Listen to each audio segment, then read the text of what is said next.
என் தங்கப்பிள்ளையே, ஞாயிற்று கிழமை இரவில் உன் தாயானவள் என்னை கண்டால் எக்காரணம் கொண்டும் நீ விட்டுவிடாதே.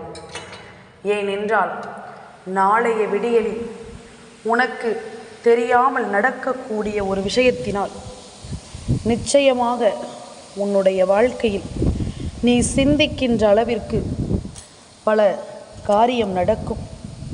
ஒவ்வொன்றையும் நாளை நடக்கும் செயலோடு நீ தொடர்பு படுத்தி பார்த்தால் உனக்கு எல்லாமும் புரிய தொடங்கும்.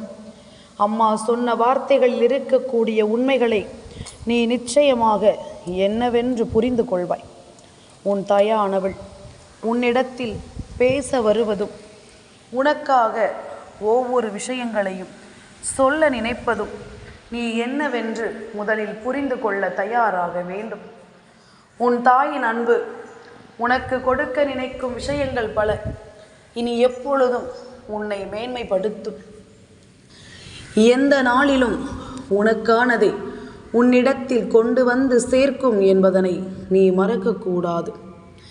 இந்த நேரம், இந்த நொடி, இந்த வராகியானவள் உன்னோடு சேர்ந்திருக்கும் இந்த நொடி இனி எப்பொழுதும் அம்மாவினுடைய வார்த்தைகளை கேட்டு உன் வாழ்க்கையில் நடக்கும் ஒவ்வொரு விஷயங்களையும் நீ என்னவென்றும் ஏதுவென்றும் தெரிந்து கொள்ளத்தான் போகிறாய். உனக்காக நான் வந்திருக்கின்ற இந்த காலம் இனி உனக்கு எல்லா விஷயங்களையும் சரியாக எடுத்து சொல்லும் என்பதனை நீ மறக்கக்கூடாது. நாளைய பொழுது உன் வீட்டு சுவர் ஏறி ஒருவர் உன் வீட்டில் என்ன நடக்கிறது என்று எட்டி பார்க்கிறார் என்றால் அதற்கு என்ன அர்த்தம்? அதாவது உன் வீட்டில் நடப்பதை ஒட்டு கேட்க வந்தவர்கள் என்பதுதானே அர்த்தம். இப்படி நீ எத்தனை பேரை நீ பழக்கத்தில் வைத்திருக்கிறாய் என்று சற்று சிந்தித்துப்பார். உன்னோடு பழகுகின்றவர்களில் எத்தனை பேர் நேர்மையானவர்கள்? குறுக்கு வழியில் நின்று உன் வாழ்க்கையில் நடக்கும் விஷயங்களை தெரிந்து கொள்கின்றவர்கள் எத்தனை பேர் என்பதனை எல்லாமும் சற்று நீ சிந்தித்துப்பார். இவர்கள் எல்லோருமே எப்பொழுதுமே உன்னை ஏதாவது ஒரு நிலையில் நிற்க வைத்து காயப்படுத்த துணிகின்றவர்கள்தான். உடனிருந்து நமக்காக பேச நினைப்பவர்களோ, உடனிருந்து நமக்காக நம் வாழ்க்கையில் நடக்கும் ஒவ்வொரு விஷயங்களையும் சரி செய்து கொடுக்க நினைப்பவர்களோ, அல்லது உன் கஷ்டங்களை எல்லாமும் என்னவென்று செவி கொடுத்து கேட்க நினைப்பவர்களோ இங்கு யாருமே கிடையாது. உனக்கென இந்த வராகி நான் கொடுக்கும் இது போன்ற காரியங்களோடு நீ ஒவ்வொன்றையும் கொஞ்சம் கொஞ்சமாக என்னவென்று புரிந்து கொள்ள வேண்டும். உனக்கு நடத்தப்படும் அத்தனை விஷயங்களையும் நீ சரியாக புரிந்து கொள்ள வேண்டும். இந்த வராகியினுடைய அன்பு உனக்கு என்ன கொடுக்க இருக்கிறது என்பதனை எல்லாமும் எப்பொழுதுமே நீ புரிந்து நடந்து கொள்ள வேண்டும் என்பதனை நீ மறக்காதே. இனி நடக்கக்கூடிய ஒவ்வொரு விஷயங்களையும் நீ கொஞ்சம் கொஞ்சமாக என்னவென்று தெரிந்து கொள்ள முயற்சி செய். கொஞ்சம் கொஞ்சமாக இந்த வாழ்க்கையை என்னவென்று நீ ஏற்றுக்கொள்ள முயற்சி செய். அடுத்த கட்ட என்னவென்று நீ சற்று யோசிக்க வேண்டும்.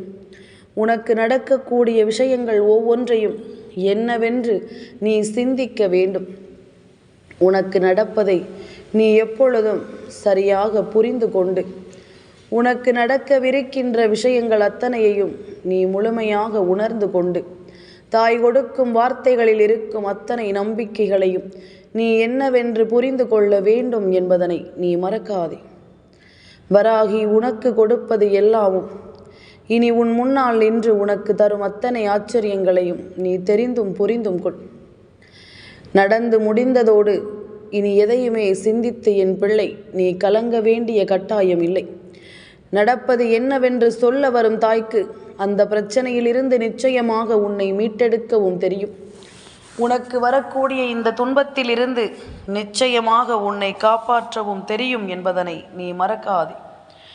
எதிலுமே ஒரு விதமான புரிதலும், எதிலுமே ஒரு விதமான தெளிவும் என்றும் என்னால் உனக்கு கொடுக்க முடியும். ஆனால் நீ எப்படி இந்த தாயை மதிக்கிறாய், எப்படி இந்த அம்மாவின் அன்பை ஏற்றுக்கொள்கிறாய் என்பதை பொறுத்துதான் ஒவ்வொரு மாற்றமும் உனக்குள் வந்திருக்கிறது. என் குழந்தையே, ஒரு சில பிள்ளைகளை பற்றி நான் இன்று உனக்கு சொல்ல வேண்டும் என்று நினைக்கிறேன். தெய்வம்தான் தனக்கு எல்லாமும். தெய்வத்தை தான் நான் நம்பி இருக்கிறேன். இந்த தெய்வத்தை நான் பின்பற்றுகிறேன், அந்த தெய்வத்தை நான் பின்பற்றுகிறேன் என்று சொல்வார்கள். ஆனால் இந்த வராகிக்கு இவர்களிடத்தில் ஒரு கேள்வி இருக்கிறது. என்ன தெரியுமா? எந்த தெய்வம் உன்னிடத்தில் வந்து உன்னோடு இருப்பவர்களை பற்றி புறம்பேச சொல்லியது? எந்த தெய்வம் உன்னோடு பேசிவிட்டு ஒருவர் திரும்பியதுமே அவர்களை பற்றி மற்றவர்களிடம் பேசச் சொல்லியது? அது மட்டுமல்ல, ஒருவர் செய்கின்ற தொழிலை கூட மற்றவர்களிடம் சொல்லி அவர்களிடம் எதையும் வாங்கக்கூடாது என்று கெடுப்பார்கள். மறுநாள் பார்த்தால் கோவிலுக்கு சென்று கொண்டிருப்பார்கள். அவர்கள் பின்பற்றுகின்ற தெய்வம் கூறுகின்ற முதல் வார்த்தையே, ஒருபோதும் மற்றவர்களுக்கு துன்பத்தை கொடுக்கக்கூடாது, மற்றவர்களினுடைய பிழைப்பை எப்பொழுதும் கெடுக்கக்கூடாது, மற்றவர்கள் மனம் வருந்தும்படியோ கண்கலங்கும்படியோ ஒருபோதும் நடந்து கொள்ளக்கூடாது என்பதுதான் அந்த தெய்வத்தினுடைய முக்கியமான வார்த்தையாக இருக்கும். இப்படி ஒவ்வொன்றையும் யோசித்து யோசித்து இந்த வாழ்க்கையில் எப்பொழுதும் எதையும் செய்ய முடியாதவர்கள் அந்த தெய்வத்தை பற்றி மற்றவர்களிடம் பேசுவதில் எந்த நியாயமும் கிடையாது. உண்மையில் நாம் எந்த தெய்வத்தை மனதார நினைக்கிறோமோ அவர்களின் பேச்சுக்கு எப்பொழுதும் நாம் மதிப்பு கொடுத்து நடக்க வேண்டும். அவர்களின் பேச்சுக்கு எப்பொழுதும் நாம் மரியாதை கொடுத்து நடக்க வேண்டும் என்பதனை நீ மறக்கக்கூடாது. எந்த நாளிலும் என் பிள்ளை, நிலையான ஒன்றை நீ உறுதியாக பெற்றுக்கொள்ளும் போது உனக்கு எல்லாமும் சரியாக நடப்பதை நீ நிச்சயமாக புரிந்து கொள்வாய். எல்லா விஷயங்களிலும் நீ நினைத்தது ஒவ்வொன்றும் உனக்கு சரியாக நடப்பதை நீ என்றென்றும் கவனமாக தெரிந்து கொள்வாய். இந்த நேரம் நான் சொல்லும் இந்த விஷயம் இனி உனக்கு என்ன பெற்று கொடுக்கும் என்பதனை நீ நிச்சயமாக புரிந்து கொள்ள வேண்டும். நான் சொல்வது போல எதையுமே நாம் தெய்வத்தின் அன்பால் உணர வேண்டும் என்றால் முதலில் அந்த தெய்வத்தினுடைய வார்த்தைகளுக்கு நாம் மதிப்பு கொடுத்து நடக்க வேண்டும். ஒருபோதும் மற்றவர்களை இழிவாக பேசுவதோ மற்றவர்களை மீது பொறாமை எண்ணம் கொண்டு அவர்களின் மனதை காயப்படுத்துவதோ கூடாது. விழுந்து விழுந்து சாமி கும்பிடுகிறார்கள். பௌர்ணமி என்றால் விடுவதில்லை. செவ்வாய்க்கிழமை வெள்ளிக்கிழமையில் தீபம் ஏற்ற மறப்பதில்லை. எல்லா நாளும் தெய்வத்திற்கு என்ன செய்ய வேண்டுமோ அதை எல்லாமும் செய்கிறார்கள். கோவில் கோவிலாக சுற்றுகிறார்கள். ஆனால் மனதில் சுத்தமில்லை. யாரையும் எந்த நேரத்திலும் காயப்படுத்த துணிந்து விடுகிறார்கள். வாயிலிருந்து வருகின்ற வார்த்தைகள் தீய வார்த்தைகளாக இருக்கின்றது. இப்படி எல்லாமும் பிள்ளைகள் இருப்பார்களே என்றால் எப்படி தெய்வம் இவர்களை எவ்வளவு விழுந்து விழுந்து வணங்கினாலும் அவர்களுக்கு நல்லதை செய்து கொடுப்பார்கள்? தெய்வம் ஒருபோதும் இவர்களின் வார்த்தைகளுக்கு செவிசாய்க்க மாட்டார்கள் என்பதுதான் உண்மை. சுற்றி நடக்கும் அத்தனை விஷயங்களையும் நீ சரியாக புரிந்து கொள்ள வேண்டும். இந்த வராகி உனக்கு கொடுக்கும் அத்தனையையும் நீ என்னவென்று ஏற்றுக்கொள்ளும் இந்த நேரம் முழுக்க இனி உனக்கு நடத்தப்படும் அத்தனை விஷயங்களையும் நீ எப்பொழுதும் முழுமையாக புரிந்து கொள்ள வேண்டும். வாழும் காலம் மட்டும் உனக்கு நடத்தப்படும் எல்லாவற்றையும் நீ தெரிந்து புரிந்து கொள்ள வேண்டும் என்பதனையும் நீ மறக்காதே. எந்த நேரத்திலும் என் பிள்ளையின் மனது ஏற்றுக்கொள்ளும் எல்லா விஷயங்களையும் நீ முழுக்க முழுக்க சரியாக புரிந்து கொள்ள வேண்டும். நான் இருக்கும் இந்த நேரம் இனி உன்னை ஏற்றுக்கொள்ளும் எல்லா விஷயங்களையும் நீ நிறைவாக புரிந்து கொள்ள வேண்டும் என்பதனை நீ மறக்காதே. மனதில் உனக்குள் தோன்றும் எண்ணங்கள் எப்பொழுதும் நம் தெய்வத்தின் மீது பயபக்தியோடு இருக்க வேண்டும். அதாவது பக்தி மட்டும் இருந்துவிட்டால் போதாது, பயபக்தியோடு இருக்க வேண்டும். அப்பொழுதுதான் நாம் இந்த ஒரு விஷயத்தை செய்தால் தெய்வம் நமக்கு நிச்சயமாக இதற்கு தண்டனை கொடுக்கும் என்ற பயம் உனக்குள் இருந்து கொண்டே இருக்கும். அம்மா சொல்வது உனக்கு புரிகிறதல்லவா? அம்மாவினுடைய வார்த்தைகள் உனக்கு என்னவென்று தெரிகிறதல்லவா? அப்படியானால் இதை எல்லாமுமே நீ முழுக்க முழுக்க சரியாக தெரிந்து கொள்ள வேண்டும். அது மட்டுமல்ல, என் குழந்தையிடம் நான் சில சமயங்களில் சொல்ல நினைக்கின்ற விஷயங்கள் எல்லாமும் என்ன தெரியுமா? என் பிள்ளையினுடைய வாழ்க்கையில் நான் ஏற்றுக்கொள்ள நினைக்கும் விஷயங்கள் எல்லாமும் என்ன தெரியுமா? என் குழந்தையே, சில விஷயங்களை நாம் உணர வேண்டும் என்று நினைக்கும் இந்த நேரம், சில விஷயங்களை நாம் புரிந்து கொள்ள வேண்டும் என்று நினைக்கின்ற இந்த நேரம், நமக்குள் இருந்து நம்மை மேன்மைப்படுத்தும் விஷயங்களையும் நாம் புரிந்து கொள்ள வேண்டும் அல்லவா? நான் என்னவாக என் பிள்ளையை யோசிக்கிறேனோ அதுவாக நீ இருக்க வேண்டும் என்பதை விட, நான் எந்த தவறுகளை எல்லாமும் நீ செய்யக்கூடாது என்று நினைக்கிறேனோ அந்த தவறுகளை எல்லாமும் நீ செய்யாமல் இருந்து விட்டாலே போதும். சில நாட்களுக்கு முன்பாக என் பிள்ளை ஒன்று, அதாவது அந்த குழந்தை தன் தாய் தந்தையிடம் பேசிக்கொண்டிருக்கிறது. அவரோடு அவருடைய உடன் பிறந்த சகோதரி அங்கு அமர்ந்திருக்கிறார். என் பிள்ளை தன் தந்தையிடமும் தாயிடமும் பேசிக்கொண்டிருக்கும் பொழுது தன்னுடைய உடற்பயிற்சி பற்றி சொல்லிக் கொண்டிருக்கிறாள். அப்பொழுது அவளின் தந்தை சொல்வது, உன்னுடைய முகத்தில் சிறு சிறு மாற்றங்கள் தெரிகிறது, உன்னுடைய உடல் சற்று மெலிகிறது என்று. அவரினுடைய தாயும் அதுபோல, நீ செய்கின்ற உடற்பயிற்சி உனக்கு பலன் கொடுக்கிறது, உனக்குள் மாற்றங்கள் வருகிறது. ஏனென்றால் என்னுடைய பிள்ளை சற்று உடல் பருமனாக இருக்கிறது. 2 குழந்தைகள் பிறந்த பிறகு உடலில் ஏற்பட்ட மாற்றம் இப்பொழுது தன் உடலில் மீண்டும் பழைய தோற்றத்தை கொண்டு வரவும், அப்பொழுதுதான் தன்னால் எந்த ஒரு செயலையும் செய்ய முடியும். மூச்சு வாங்குகிறது என்பதற்காக அந்த குழந்தை இப்பொழுது ஒவ்வொரு முயற்சியையும் செய்து கொண்டிருக்கிறது. தாயும் தந்தையும் இப்படி சொல்ல இந்த பிள்ளைக்கு மிகுந்த மகிழ்ச்சி. பரவாயில்லை, நம்முடைய முயற்சி கை கொடுக்கிறது என்று. உடனே அந்த சகோதரி என்ன சொல்கிறாள் தெரியுமா? இவ்வளவுக்கும் இவளோடு உடன் பிறந்த சகோதரி.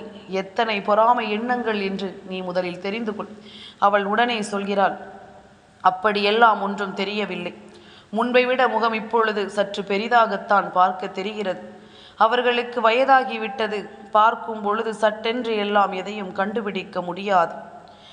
எனக்கு தெரிகிறது நீ அப்படியேதான் இருக்கிறாய், இன்னமும் அதைவிட பெரியதாகத்தான் இருக்கிறாய் என்று. உடனே என் பிள்ளை என்ன செய்திருக்கும் என்று நினைக்கிறாய்?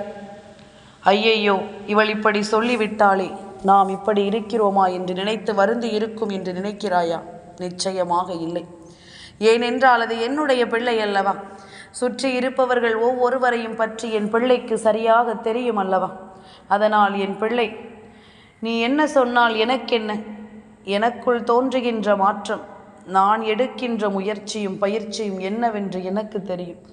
நான் என்னை மாற்றிக்கொள்ள ஒருபோதும் இன்னொருவர் அதில் எந்த ஒரு விஷயங்களையும் சொல்ல வேண்டிய அவசியமில்லை என்று நினைத்து என் பிள்ளை தன் வேலைகளை செய்ய தொடங்குகிறது.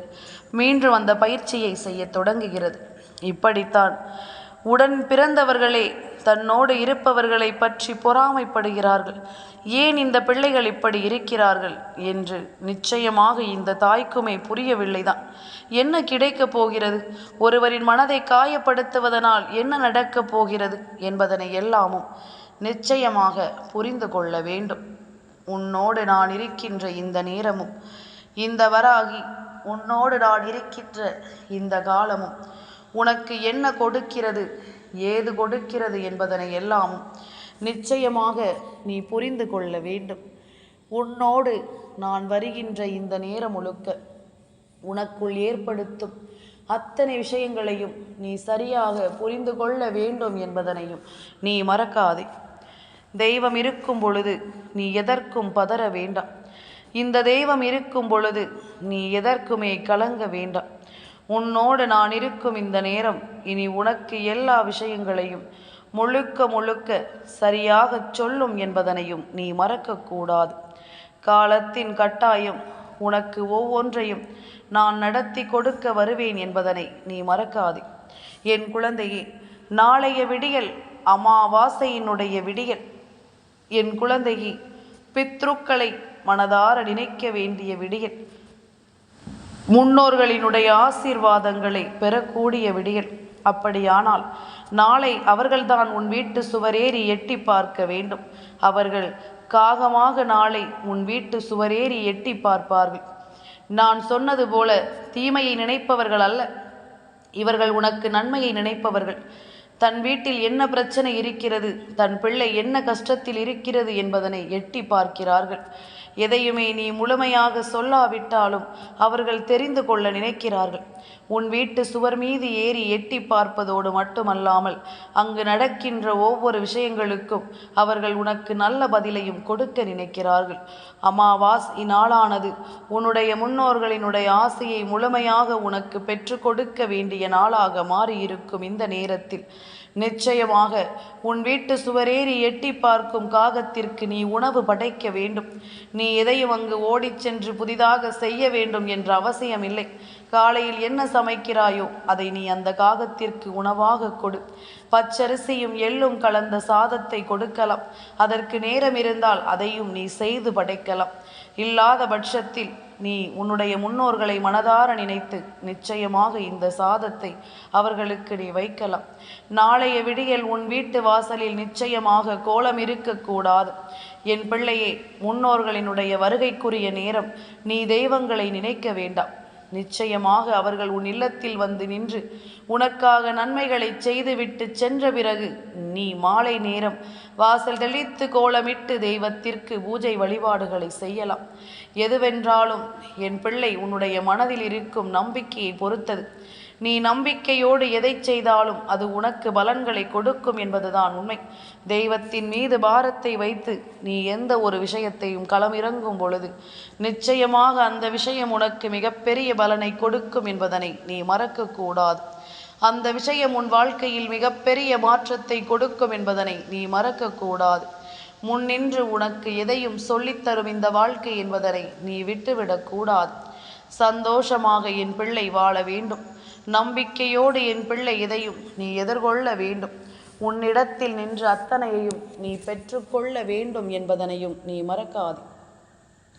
நாம் நினைத்து பார்த்திட முடியாத அளவிற்கு எல்லாமுமே இந்த வாழ்க்கையில் உனக்கு மிகப்பெரிய மாற்றத்தை கொடுக்கத்தான் போகிறது என்பதனையும் நீ மறந்து விடாது.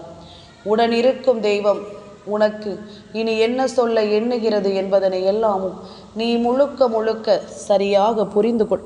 வராகி சொன்னது போல நாளை நிச்சயமாக உன் வீட்டில் ஒரு காரியம் நடக்கும். அப்படி நடக்கவில்லை தாயே, யாரும் எந்த காகமும் என் வீட்டு சுவரேறி எட்டி பார்க்கவில்லை என்றால் என் பிள்ளை நிச்சயமாக ஒன்றை புரிந்து கொள்.